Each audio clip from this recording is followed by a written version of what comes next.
Yeah, that essentially is your ROP for UNA USA. You can just keep reading through it. So I'll just explain to it from point to point. I'm assuming that all of you guys have. Okay, yeah, I can share screen. Can you see my screen, guys? Everybody can. Dharmal, is it visible? Yes, sir. Could you Okay, zoom cool. in a bit? Zoom in. Okay, cool. Wait a minute. Is it visible? Yeah, perfect. Thank you. Okay, cool. ठीक है. So we'll just go by block because I want you guys to understand everything. And if you guys have any question, please unmute yourself and ask it because I'm not looking at the participation window right now. ठीक है. This is kind of self-explanatory. Okay, so this is also kind of self-explanatory.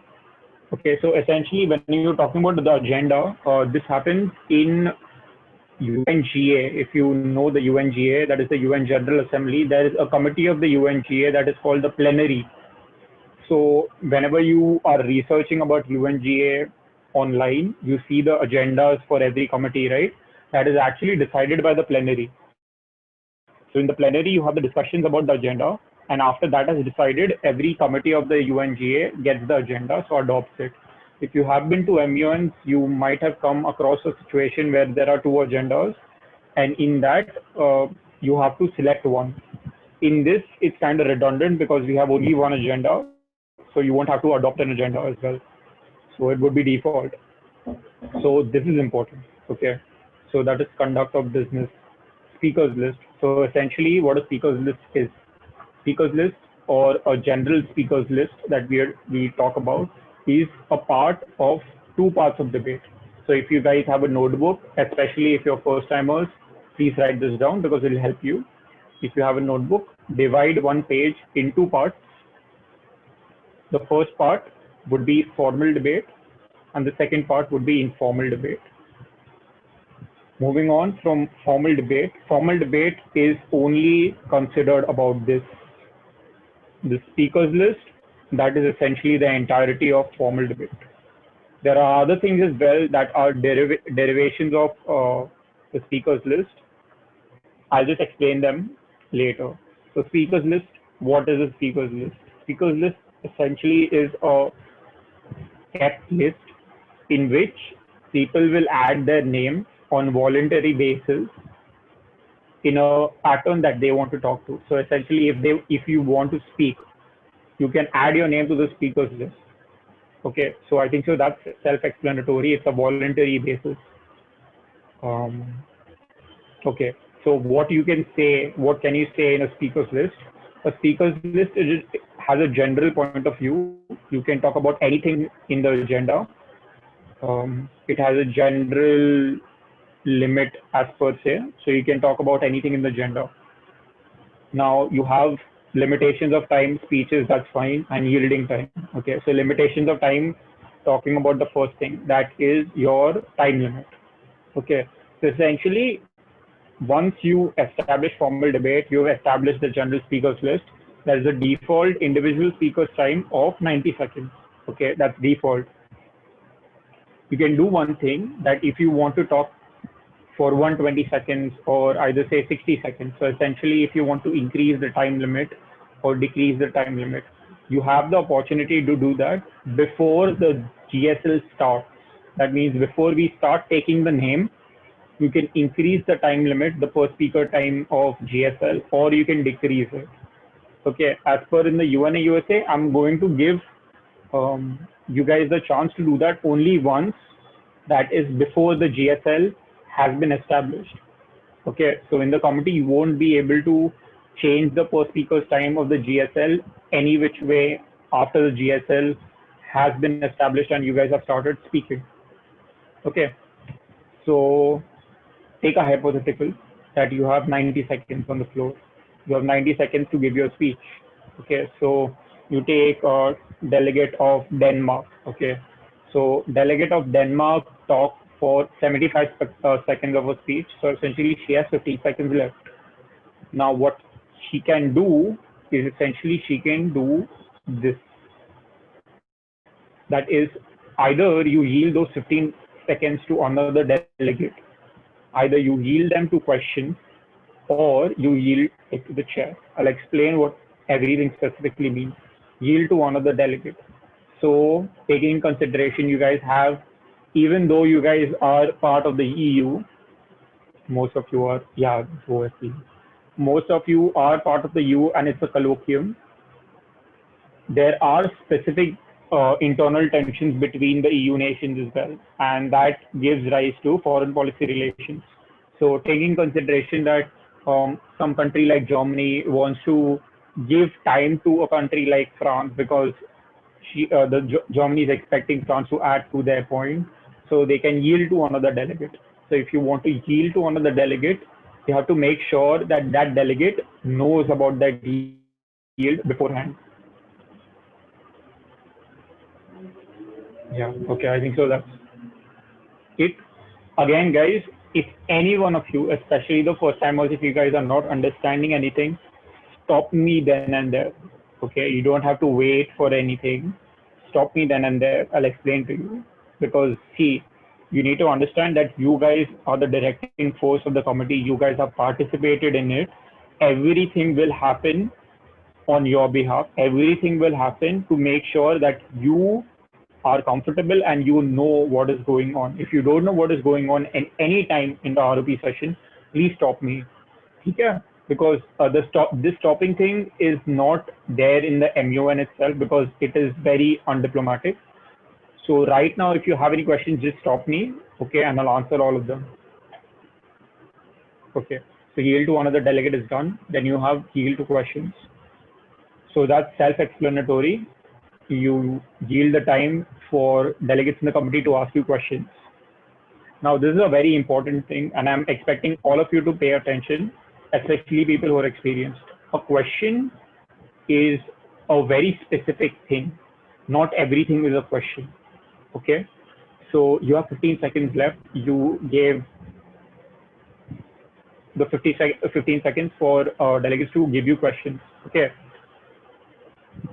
So there is a rule that I'm going to introduce. So essentially what happens in any parliamentary discourse, that you have the moderator, you have the person who's supposed to ask the question, and you have the person who's supposed to answer the question. The person who's asking the question doesn't directly ask the question to the person who's supposed to answer. It goes through the moderator. Okay. Essentially, that's why if you go in physical MUNs, if the EB is a competent and a good EB, the EB will request you to pose your question to the EB. That means look at the EB when you're asking your question and not to the delegate, because the question goes from the delegate, EB, delegate. Okay. To that effect, I'm going to introduce a rule that if your question doesn't have any question and you're just making a statement or a speech, I'll reject the question and the question won't go to the question. Sorry, the question won't go to the delegate who's supposed to answer the question. Okay, that question would be rejected. So as to which I'm telling you, explaining you what a question is. Very important. Okay. Question starts, and this is very fundamental. The question starts with the W or WH word. That means what, why, how, when, your basic question things. Okay.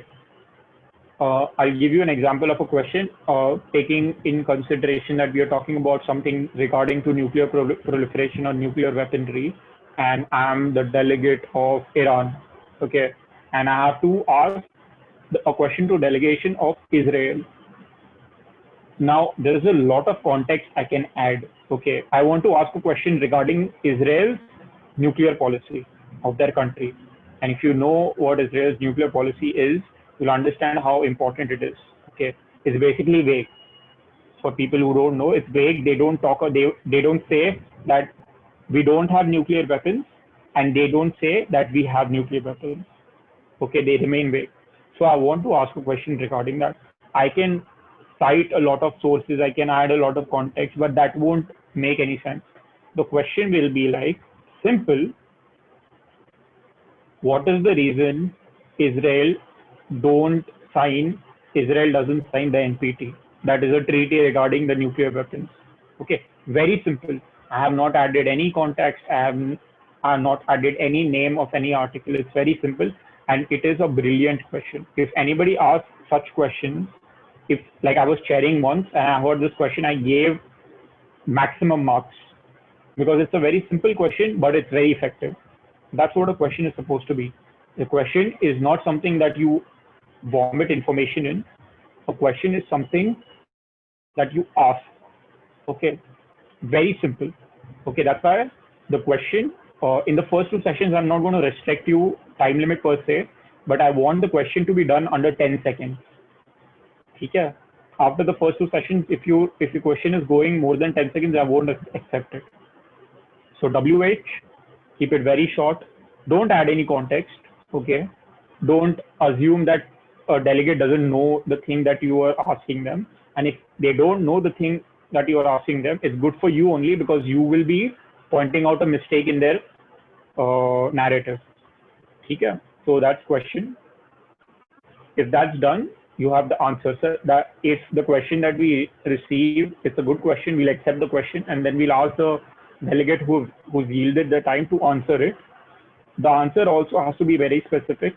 I'm giving a time limit of 20 or 25 seconds, and it has to be to the point, not added any context to that. Okay, so that essentially is yield to questions. Okay, so at this point of time, are there any doubts you guys have? Anything? Please ask me. Oh, wait a minute. Okay, nobody is raising their hand, so I'm assuming you guys don't have doubts. I had a question. Yes, please ask. If a delegate is not able to answer the question when asked verbally, can he request to reply via chat? Yes, thank you so much for reminding me that. So you have a choice that if you don't want to answer the question and you think that answering the question will take a lot of time, you can do it via chat. What are chits and how you can use them, I'll tell you guys after I've completed the entire thing. Okay? Does that satisfy you, ma'am? Is the question answered? I'll explain the chits thing. Okay, cool. I'll go ahead. So your yielding to questions is done. Okay. So in questions, there's this thing a lot of people would know that is called a plea to follow up. Okay. For the benefit of the committee, I'm telling you this. Yeah, I'll just explain what a plea to follow up is. You ask a question, the delegate answers it. In the answer the delegate has given, the delegate has made a huge error, either in their foreign policy or either in their statement. Huge error. And you want to ask the question regarding the error. You can ask the plea to follow up. That means it's a request to plea to follow up. If we think that it's necessary, we'll accept it, or else we'll reject it. That's very simple. Okay, you don't ask an entirely new question. You don't ask the same question again, saying that we didn't get the answer. It's not up to you. Whatever the delegate wants to answer, the delegate will answer. It's their right. Okay, so you can't ask the question again. Only when there is a huge error made in their statement, only then a plea to follow up would be accepted. Cool. We'll go. Okay, before that, I'll just clear out the chits as you guys would have. Yes, a delegate of Scotland. Yeah, as you said, in such a situation where either the time is out or the delegate doesn't want to answer. So if if the delegate has made a major error, so we'll be writing the question to you through the private chat and putting it to you, right? No, essentially that's what I'm saying. So if you found out in answering the question the delegate has made a huge error, you can verbally request a plea to follow up. Okay, when you request a plea to follow up, we'll take that into consideration. And if we think that the delegate actually has made a huge error in their statement, we'll give you the plea to follow up and you can ask the question right there verbally. Okay, cool. Firstly, I'll explain to you the chits format. So the format is pretty simple. Dharmil, do you want to explain the entire chit system? Because I think so we are on the same page of what the chit system should be. Just go ahead and answer, explain the chit system to them. All right. Am I audible firstly? Yeah. So what essentially are chits, as you should just explain, when you have some content which you want to put out in your speeches and you missed out on it, all right, that's where you invoke a chit. Or in the event that you want to ask a specific point of information or a question, as was just explained, which you weren't able to do so and which you feel is of utmost importance, that's where you invoke a chit. So now chit is essentially short content, all right, very short content in a written format, all right. You either send it over to the WhatsApp group or you send it over to the Zoom chat as to whatever we instruct on the day. But basically, what you need to mention there is to the delegate of so and so country, whichever member state you're representing. For instance, delegate of Finland, and address towards what?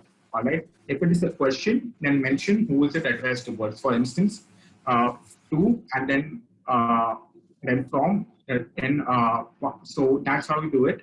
So firstly, you mention whoever you are addressing it, and secondly, whoever you are. All right. So to Finland from Moldova. So that is Moldova asking a question to Finland. If you want something which you want to communicate to us, all right, that will be called a substantive chit. All right. In a substantive chit, as we mentioned, if you missed out anything on your speech and you feel that there is some kind of content which needs to be put out there immediately, that's where you put a substantive chit in. All right. So any argumentation which is a carry over from a previous argumentation, you just mention in there, or any specific point. So that short point you mention in the written speech or in the written content and just put it over on the WhatsApp group. Now, to ensure that you just don't spam research and just don't spam unnecessary content on the WhatsApp group or whatever the platform is, for instance, Zoom. Once you have expired your speech, let's say you have spoken just now, after this window frame, all right, after this particular time, you get about 10 minutes, all right, to figure out if you have to say something or if you want to repart to something, all right, and then only can you send a chit, all right. So within that particular time, you can send in a chit on the WhatsApp group or on the Zoom chat or wherever it is designated. So to recap, all right, you get a speech at multiple times during the conference, all right. If you wish to add anything to that speech, which you feel is necessary, which you feel is admissible, which has been left out, you shortly mention that in a substantive chit. You tag me, you tag or you tag Sudhanshu, or you send it in the everyone chat in the Zoom thing, and just mention the short part which you left out, and we will take cognizance of it. We will acknowledge it.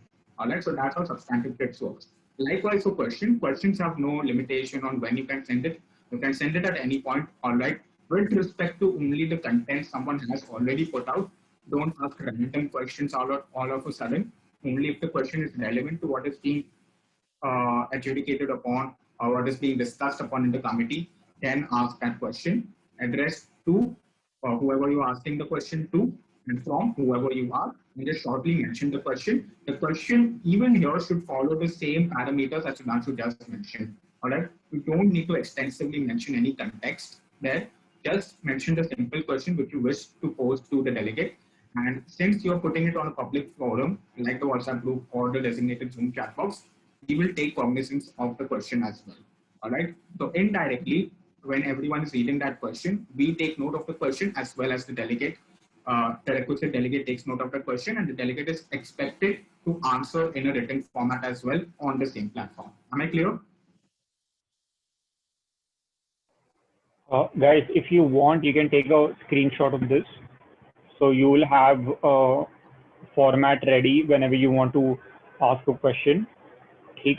So as Dharmil rightly pointed out, your point of information is essentially a question, and your substantive is essentially an addition of your speech.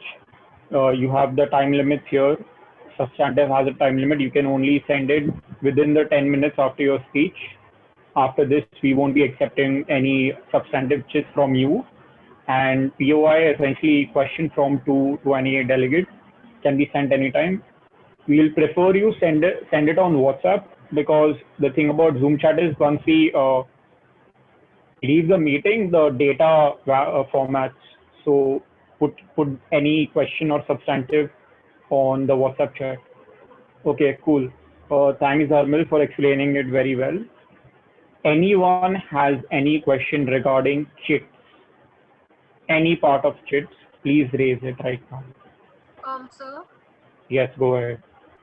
do we have any limit on the number of chits we can say? No. No, you don't. But I'll tell you why.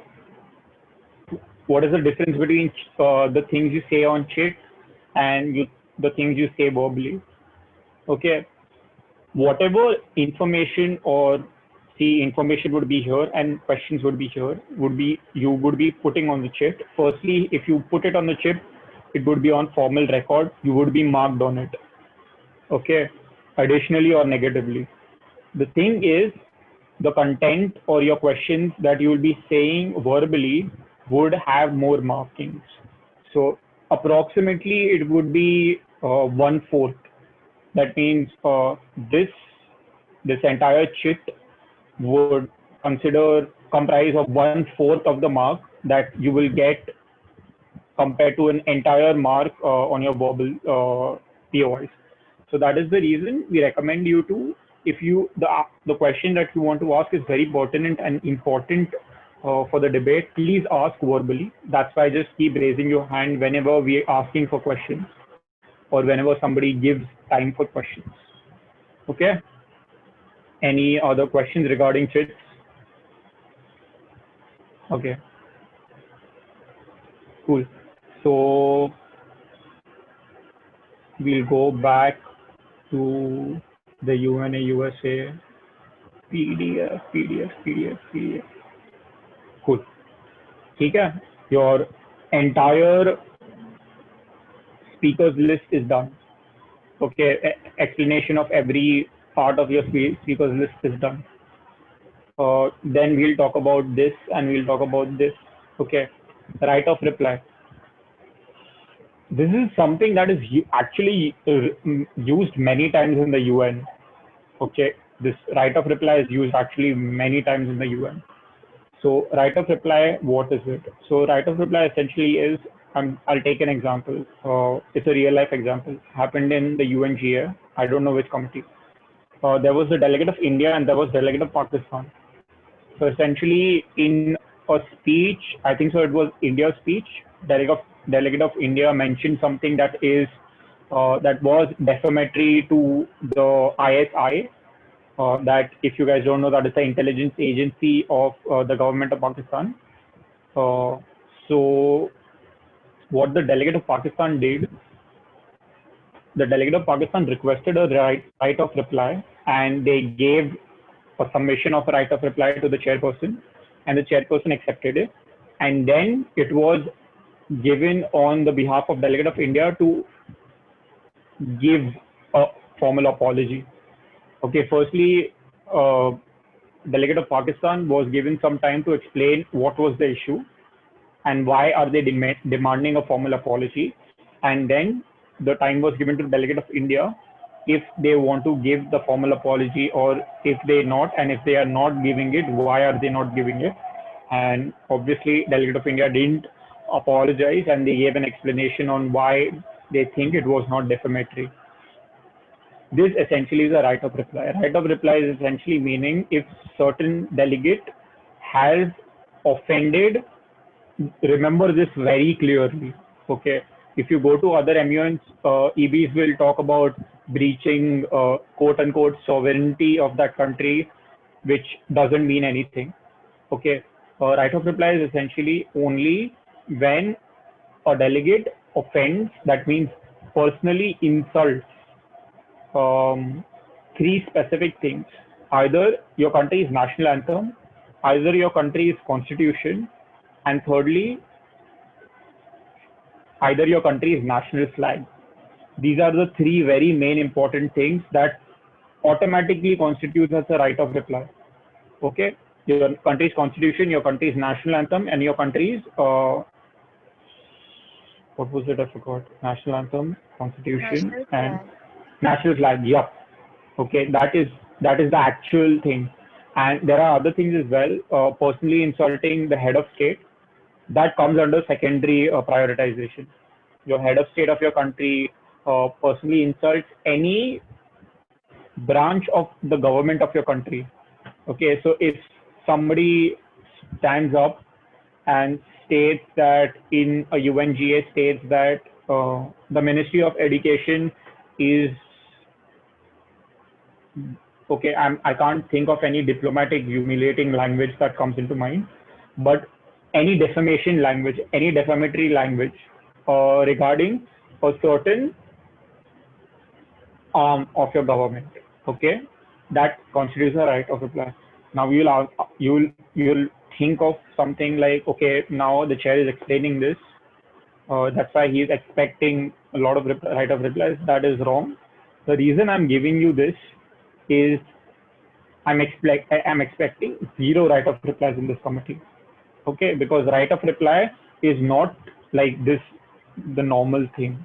Right of replies are very important, and make sure firstly I'm expecting all of you to be diplomatic so that there is no initial cause of a right of reply. Secondly, if you're raising a right of reply, make sure that you have a good claim. If you don't have a good claim and if you're just raising a right of reply for the hell of it, I'm going to mark you down. Okay, because I give this very importance. So use it very, very sparingly. I'm allowing you guys to use it, even though in OSC there's actually no procedure like this. I'm giving you the right of this, but use it very, very sparingly. Okay, and this appeal to the chair's decision is essentially your point of order. Okay, if we make any okay, so that brings me to this. Okay, after your entire speech, you have points. If you guys want to note it down, note it down. The first point is, firstly, I'll explain the point of order because that is relating to the appeal to the chair's decision. Point of order is essentially what I'm explaining to you now. Is the procedure. Okay, and I've set the procedure in UNA USF. If I do something that's out of procedure, stating that I recognize Serbia before Scotland in a GSL, but I call Scotland before Serbia to give the speech, that means I'm doing something that's procedurally wrong. There is a point of order. Let me know this is something I'm doing wrong. I'll take that into consideration. So point of orders is essentially regarding any procedural mistake that the chair has made. Okay. Cool. So this wouldn't come into picture because I'm not going, both of us, we are not going to take a decision, any decision. We are not going to take a decision. But in case there has been something really, really unconventional in the committee and we are forced to make a decision, you guys have this. Okay. If you guys want, just read this. Okay. You guys have a soft copy. So you can read this, in which you send the appeal to us. We'll give the appeal to the DepSecGen. The DepSecGen will look at it, and the DepSecGen is not present. The SecGen will look at it, and the SecGen will let us know that would our decision be taken or would it be rejected. Okay, so it's up to you guys. You guys have all the power in the committee. We're just moderators. Okay, now talking about points. Points of personal privilege.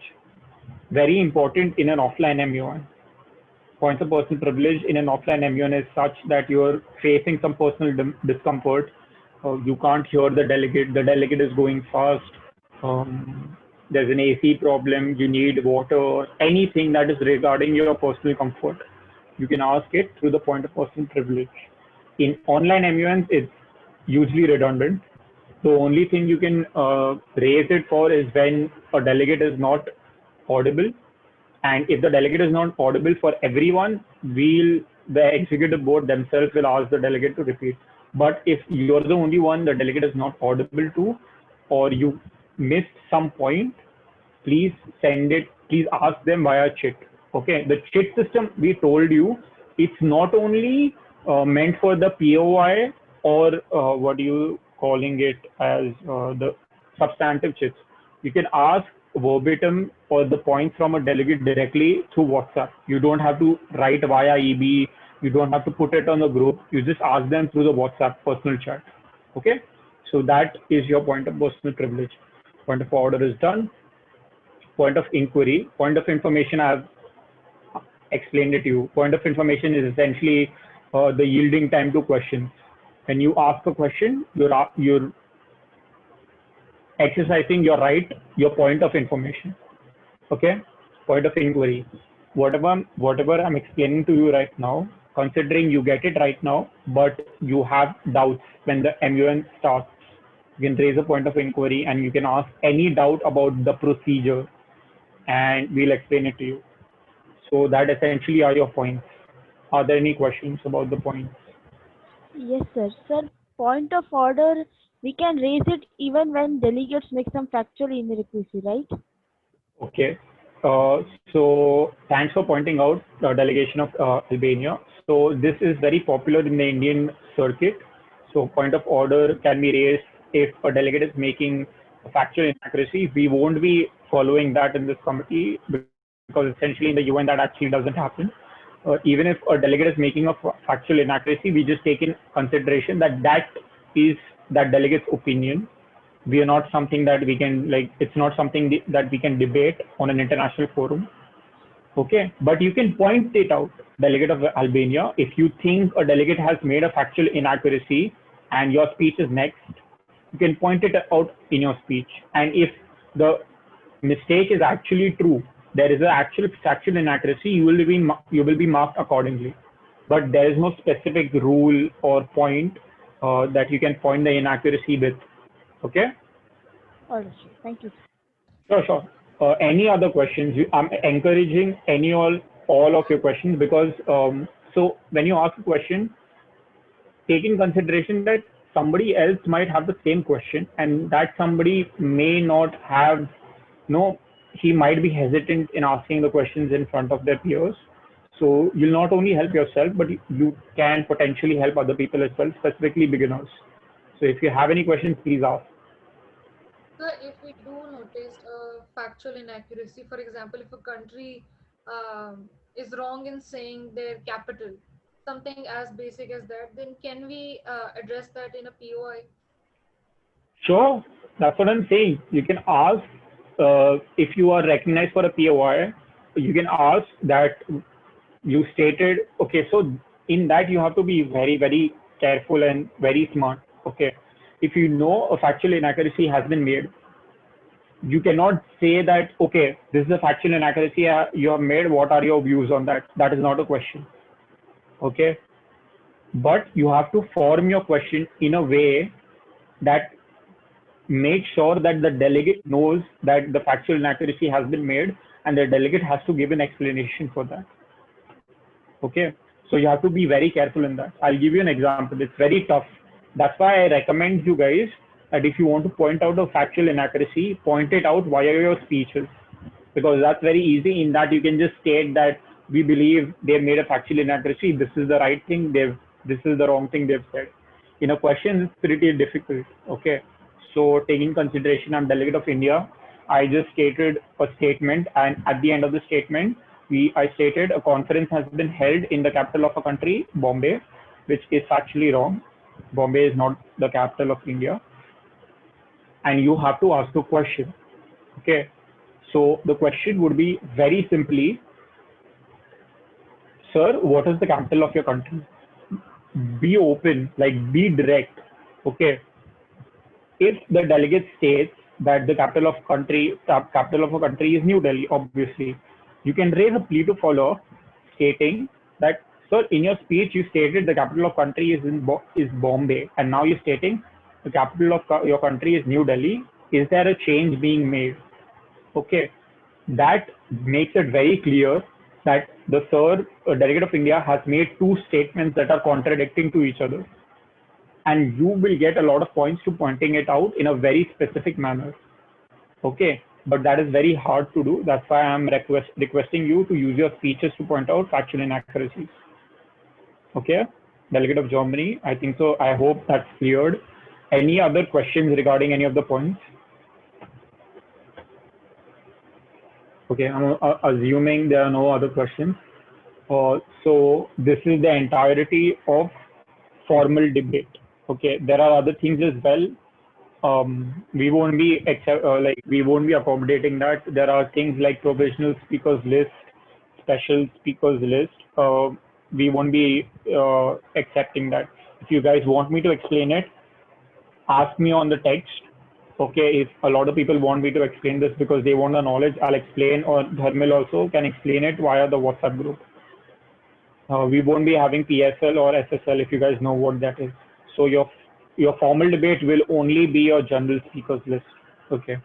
One more thing, your general speakers list cannot end while your session is there. That means theoretically, if your general speakers list ends, your committee should end. That's why whenever we start taking the names of the GSL, we'll first take recognition. Please raise your hands. You'll raise your hands. You'll get recognized. But once your speech is done, send in a request on the Zoom chat to either everyone. No, actually send it to the rapporteur. Okay, requesting the rapporteur to add this country to the GSL. So what happens is the GSL will automatically be getting updated, and will be showing the updated list at regular time intervals to you. So all of you guys just keep adding your names to the GSL, because I don't want to end the committee prematurely. So I think so that's done. Now, if you guys, any one of you have actually made that partition I talked about in your notebook, the first thing was formal debate, which we have concluded.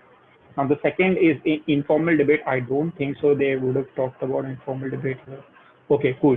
Okay, yeah, they have actually talked about that. So consider this. Okay, you have. This is a very basic explanation I'm just giving you because I want you to understand why suspending is important. Okay, you have two streams that is divided by a bridge, okay, or like any landmass. The first stream is your formal debate and your second stream is your informal debate. Okay, you want to move from the formal debate to your informal debate. Essentially, you'll have to pass the landmass. Okay, this is a very basic analogy. I'm expecting all of you understood what I'm trying to say. You have to pass the divider to move on to the other part of the road. That is essentially this suspending debate. Okay, so essentially, if you are in a GSL, that is the formal debate, and you want to raise a motion. Okay, what are motions? I'll explain you. There are two things. Points, I've explained it to you. Motions is essentially requesting for certain action to be taken by the entire committee. That is a motion. Okay, so you have two motions regarding informal debate. One is a moderated caucus and the other is an unmoderated caucus. Okay, cool. So your motion to go in an unmoderated or a moderated caucus would follow a prefix as stating, we'd like to raise a motion. If you want to write this down, the motion will be going like, we'd like to raise a motion to suspend formal debate. Suspending formal debate is the first action in your motion. After suspending formal debate, we'd like to move into a moderated caucus or an unmoderated caucus. I'll explain to you I'll explain to you this, but firstly, you have to suspend the formal debate first. That is the first part of your motion. Very important.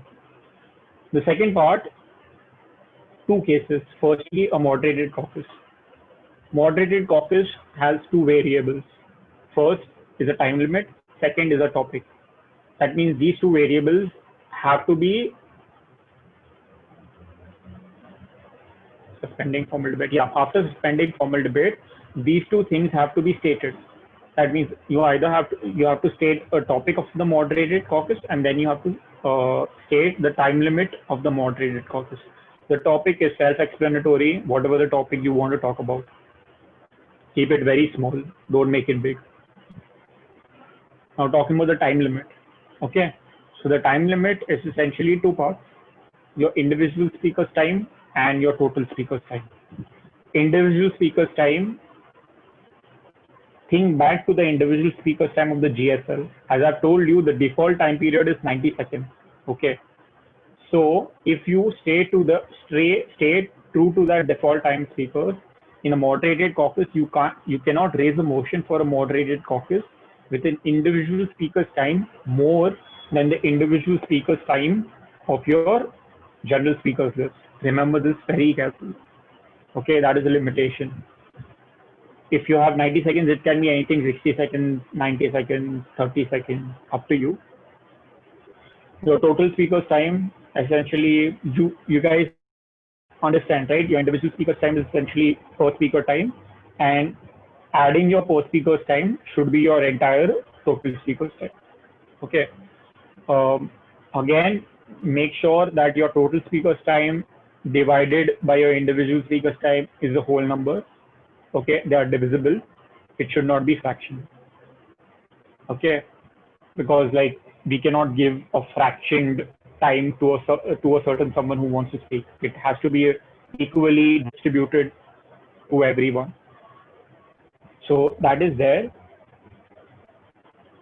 Okay, I think so. The moderated caucus is done. Are there any questions in raising a motion for a moderated caucus?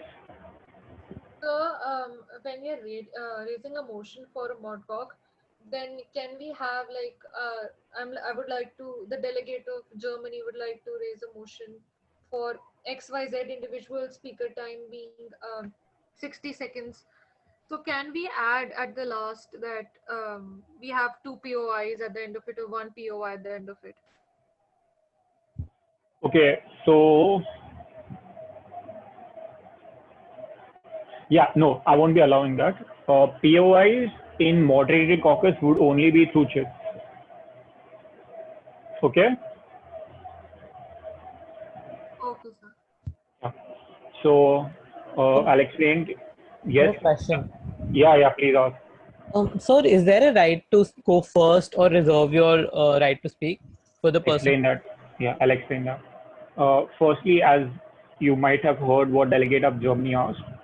Firstly, if you raise a motion to suspend informal debate, move into moderated caucus of time limit, whatever. If you can entertain POIs in the moderated caucus. So essentially, that is something that has been introduced in the Bombay circuit by certain executive boards. That doesn't happen actually. In informal debate, in actual informal debate, all the points are suspended. I'm actually not suspending all the points. Okay. So yeah, point of information won't be entertained. So if you want to raise a point of information, you can do it via your chat. Okay, I don't want any disruptions. And I'll tell you why I don't need any disruptions. Firstly, we were actually thinking of adopting a very different procedure regarding your mod cock, but I'm taking consideration that there are a lot of first timers and I don't want to put pressure on them. So I'll just throw this recommendation out to you guys. What we were stating that, okay, your moderated caucus has been proposed, it has been put to voting, it has passed. Rather than we recognizing you guys, we are asking you to raise your hand and get recognized. What we were thinking is we give you a list. That means list of everyone who's present here. Okay, that list would be alphabetical. In every moderated caucus, the list would be followed in order. That means it's called a round robin debate. That means if somebody is first on the list, that speaker would be speaking first, second, third, fourth. You get the point. And if you finish one iteration of the list and your total speaker time has not elapsed yet, a second iteration would start. Okay, that was what we thought of it, but I'm considering there are a lot of first timers. What is the reason I thought of it? Because I've realized in online MUNs, delegates lose attention a lot. They're not attentive to the committee. Okay, certain delegates even do 2 MUNs together because it is possible doing that if you're doing an online MUN. But this is frowned upon from an executive board who actually cares for the committee. So why I did that is essentially that you guys will moderate yourself in the moderated caucus. Essentially, if we follow that, if the first speaker speaks for 60 seconds, the OC will keep adjusting your time limit, your timer showed on the screen. After the first speaker speaks, the second speaker has to be listening, because after the first speaker ended, the second speaker should start. Okay, the executive board won't call you. The second speaker should start right after the first speaker. For that, obviously, the second speaker has to pay attention to the delegate speech. Similarly, for the entire list, people who are starting the next have to pay attention. So essentially what happens is people will have to pay attention to everyone's speeches, at least to an extent. Got it? So that is one recommendation we'll be giving it to you. If you guys don't want to follow it, not an issue. We'll follow the same thing. That means we'll recognize you once the motion passes. Okay? So the POIs won't be accepted. Okay, so one delegate asked about going first and going last. I'll explain that. So if somebody raises a motion of a moderate caucus and the motion is in order, that means there's no mistakes in forming the motion not alphabetically. There's no problem in the syntax. Okay, so we'll put the motion to vote. Okay, now it comes on to voting. Wait a minute, voting should be here.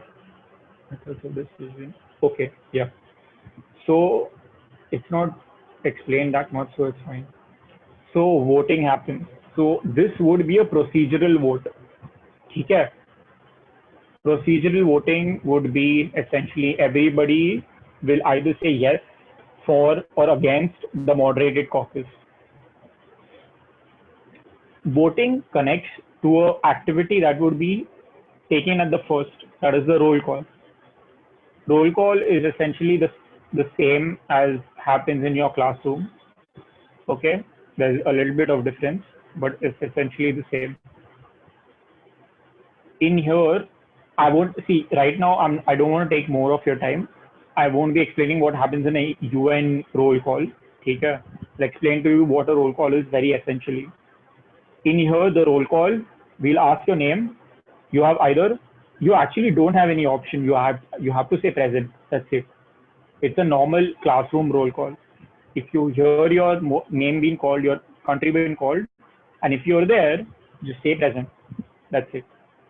There are other circumstances in UN committees in which at the end, if you have a document that needs to be voted on and you want to have a right to abstain it, you say present, and present in voting. Don't take in consideration to that, because in here, in this committee, at the end document, you guys don't have an option to abstain from the vote. You either have to say yes or no. Okay, so that is the roll call. Why is the roll call taken? Stating we'll take the roll call and we have 16 people present. Okay, 16 people in the committee. Now, out of the 16, we take what is called a simple majority. Simple majority is what? It's total people present divided by 2, the whole plus 1. Okay, so if you take 16 by 2, 8, your simple majority would be 9. Okay, that means you need at least 9 votes in favor of a motion for the motion to pass. That is your simple majority. It's very self-explanatory. If you don't have 9 votes in a council of 18 people present, the motion won't pass, it will fail. Okay, that is your voting. Is everyone clear on the voting, procedural voting?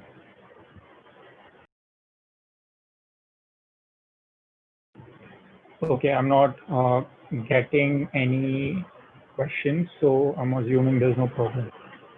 Okay, your moderated caucus is done. I've explained everything to you. Now your unmoderated caucus, very simple. The motion will be we like to raise a motion to suspend formal debate and move into an unmoderated caucus. No topic required. You just give me a time limit. Okay. Unmoderated caucus would not be looked favorably upon. I want you guys to have the least amount of unmoderated caucus, because in actual MUNs, physical MUNs, in real life MUNs, it helps a lot. But in online MUNs, I've seen it's a redundancy, because in Zoom calls, people just keep speaking over other people, and people who have no idea what is happening, they just mute themselves and they just do other things. So unmoderated caucus in Zoom calls, I don't like much.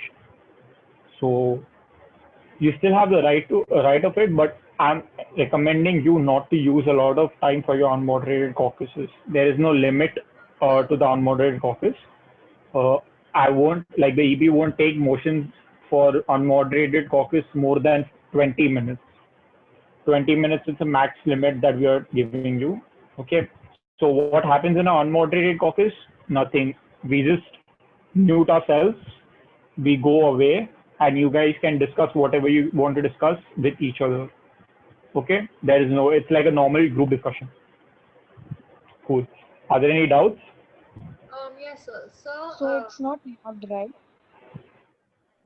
There are two people speaking. Please, one person can ask a question. Guys, I heard two questions. Okay, cool. Firstly, I heard a question. You won't be marked. Yes, you won't be marked, but you would be observed from.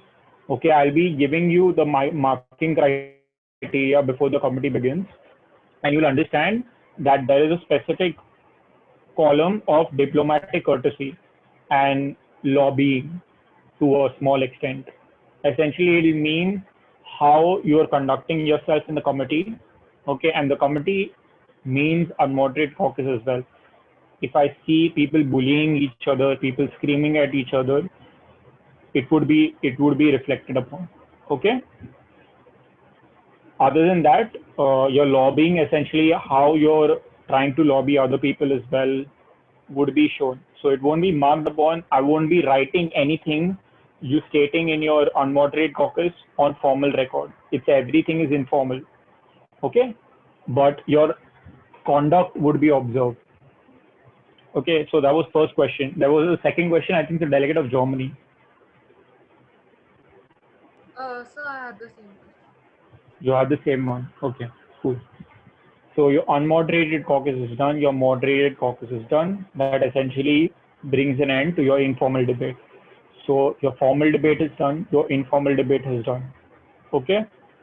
As of now, we'll explain the documents that we are expecting on the day of the committee. You guys don't have any need for any other documentation, like position papers, if you guys have heard of it. Okay, I'll just explain one thing. The end document, the actual document at the end, would require something known as a consensus vote. That means if the document has to pass, it needs a vote of yes from every person present in the committee. Okay, essentially what happens in UN, if a resolution is passed, it has to follow a certain voting criteria, and they have authors, right? It has authors or sponsors and signatories. It doesn't happen like that in the FSC. It'll be from the entire committee. Okay, it won't be from Germany, Albania, Scotland. It would be from the entire committee. And for that to happen, the entire committee should have to vote yes for it. Even if we get one no, the document won't pass. That is the only thing we'll explain to you. Everything else, the format and all, won't be difficult, but we'll give the format to you after. Okay. Are there any other questions regarding the documentation, regarding the voting at least? Cool. So there is no paper submission, right?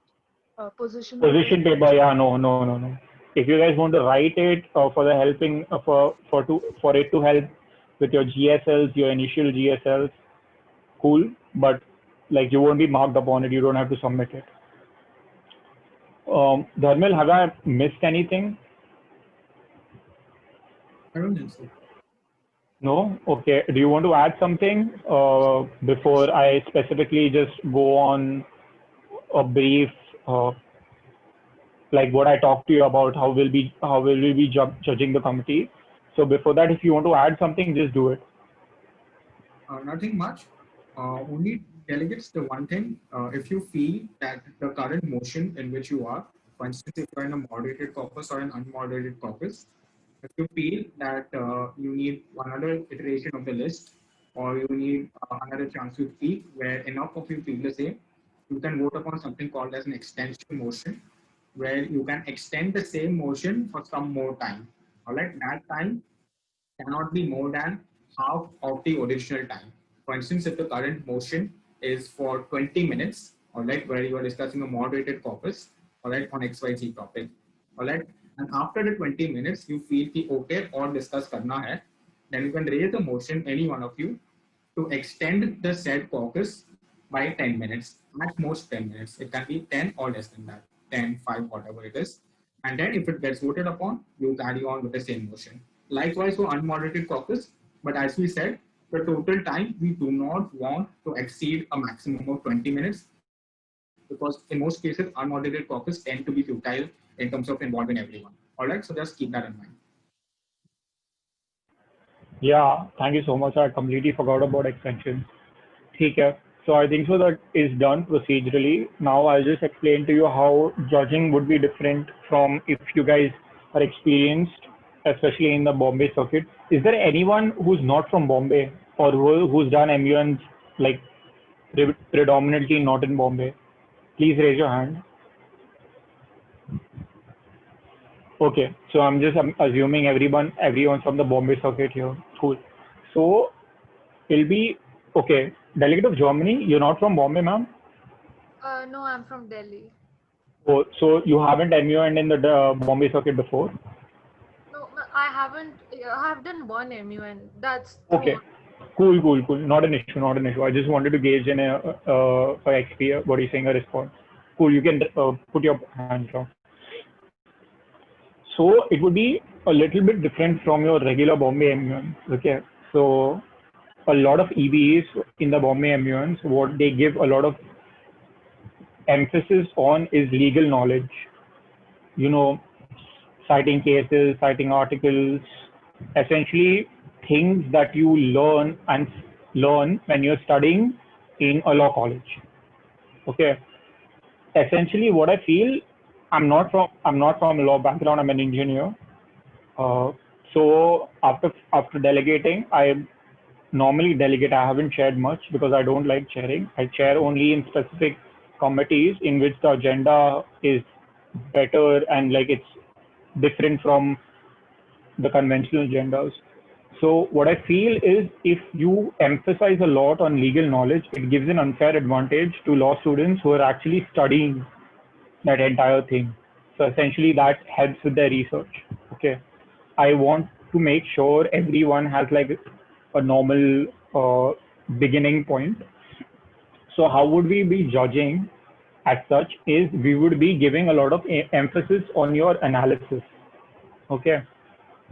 So if you are throwing articles and citing clauses without giving us the reason why are you citing it, it won't be looked favorably on. Okay. Analyzing something is very difficult. Okay. I'll give you an example as such as that. Okay.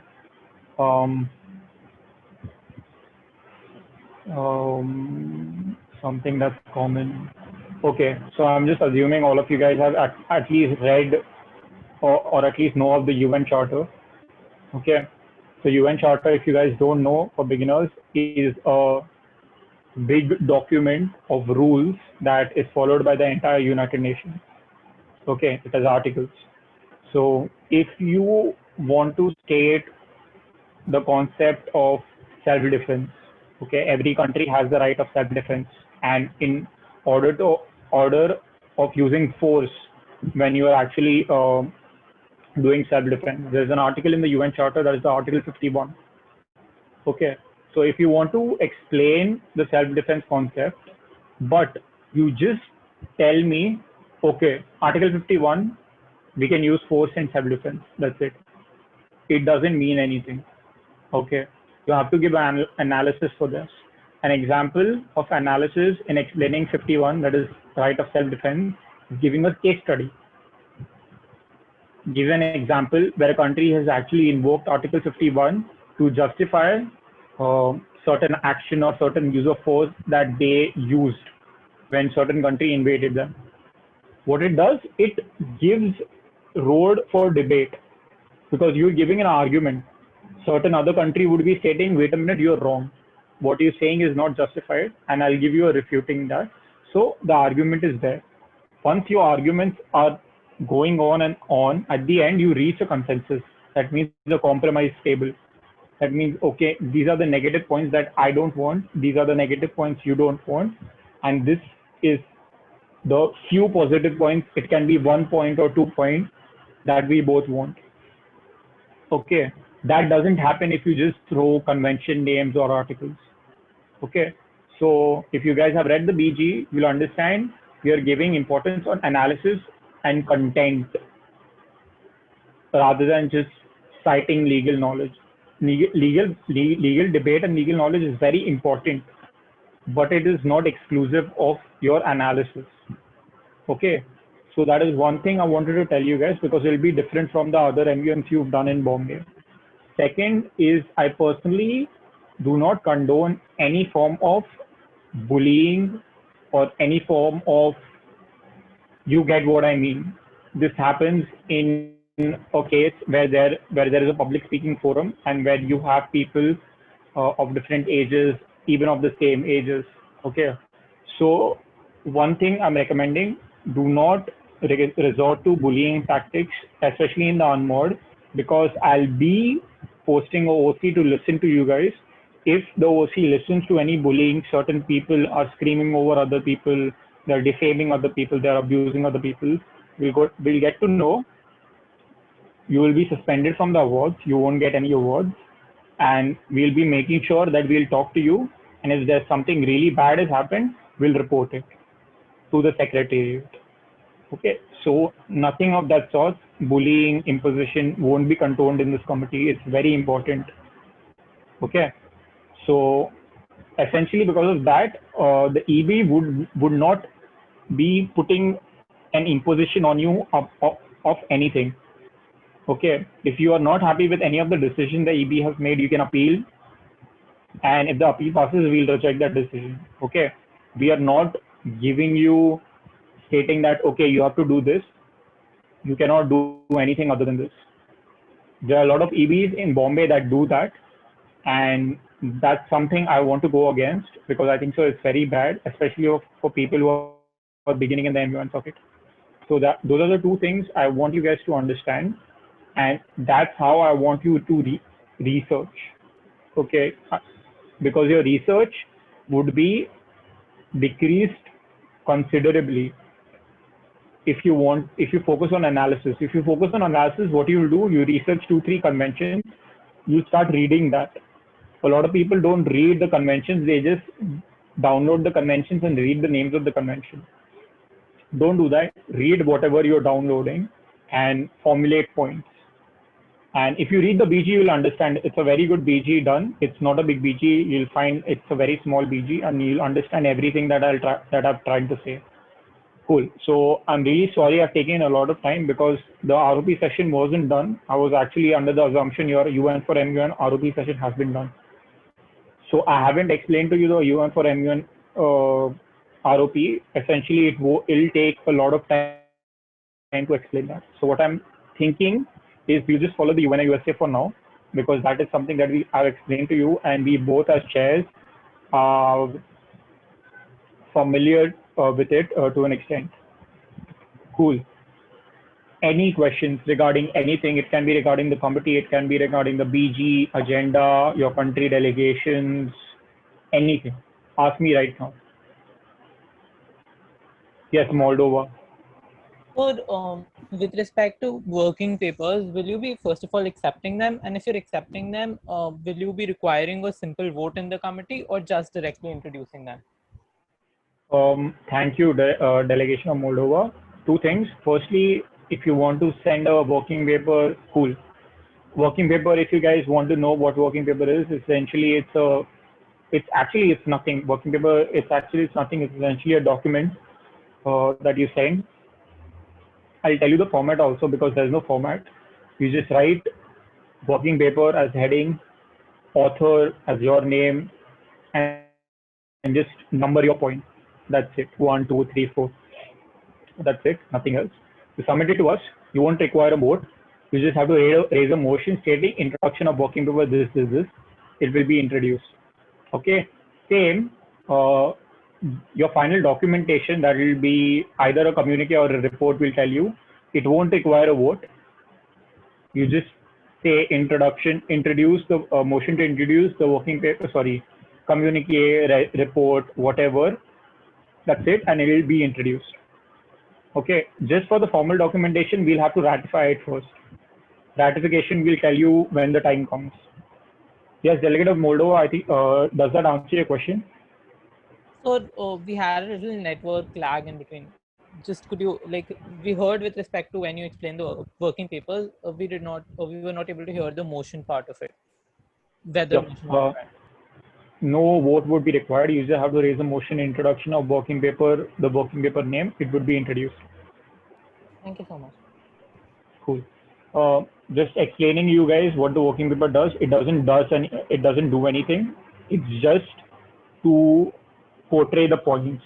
That's it. Like if you put forward a motion working paper, the committee won't actually, like a resolution, a UN. If the resolution passes, it's actually actionable. Anything in the resolution will actually be done. Working paper is nothing like that. It's something that just inculcates debate. That means the delegate who's introducing the working paper, he wants the committee to take notice of it. That's it. Okay. Any other questions? So, in previous MUNs I've been in, they've always asked the participants to actually choose the ModCock topics beforehand. So, should we also do that?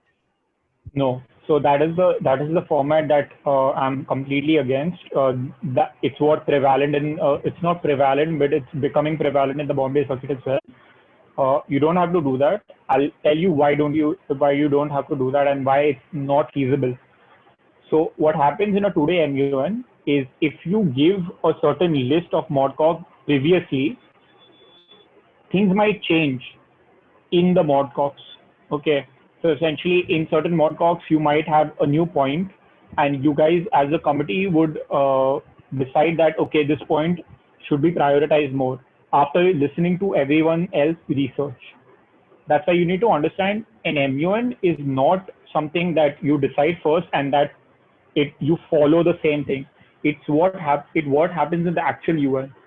It's understandable what actually happens in the actual UN because UNGA and all these meetings, they last for a week, more than a week. Okay, so they cannot just start making up topics. That is the reason in the actual UN, this is the procedure stating that they'll decide on the topics they want to discuss and then they'll just discuss on those topics. You don't have to do that in the MUN because in MUN you have 2 days, 3 days. That means whenever you're discussing certain ModCock, new points may come up after you listen to others' research, and then you should have the opportunity to change your direction because you're the people who are setting the direction. So you guys should have the opportunity and the right to change it whenever you want. Okay? I hope that clears your doubt, Delegate of Germany. Yes. Cool. Any other doubts?